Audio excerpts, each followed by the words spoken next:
Welcome to HuntFishTravel podcast. I'm your hostess, Carrie Zilka, and while I am by no means an expert, I have learned a thing or two over the years and I'm happy to share. And through the end of May, we're talking turkey. These episodes are brought to you courtesy of Montana Decoy. This company is amazing. Not only have they been a supporter of this podcast from the very beginning, I've killed every single turkey using their decoys. Every single one.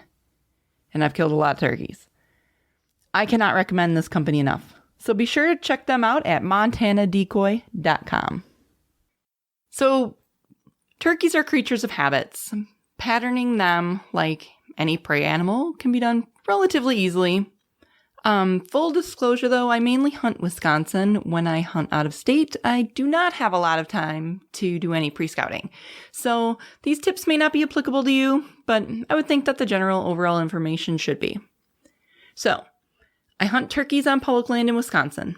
And I love hunting here because, quite frankly, we have a bazillion turkeys. Finding them, for the most part, is pretty easy, I will admit.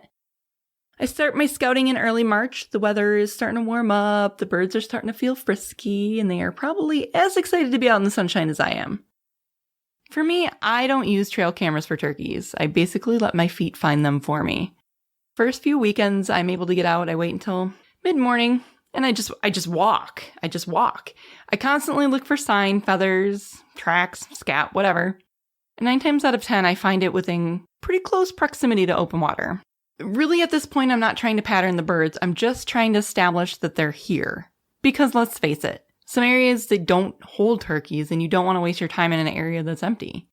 At this point, I'm also looking at the trees and the surrounding brush. There could be a massive tree that looks like it would be the most perfect roost tree ever in the history of turkeys roosting. But if there's a ton of scrub brush around the base of it, the turkeys probably won't use it. You'll know exactly why if you've ever watched turkeys fly up or come down out of a roost tree. They are, by far, the most inelegant birds I have ever seen.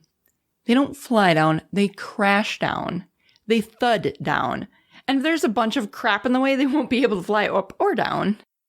As a side note, this might be something to think about if you're a private landowner and you're looking to create some turkey habitat. Clear out the scrub brush around any large conifers that look suitable.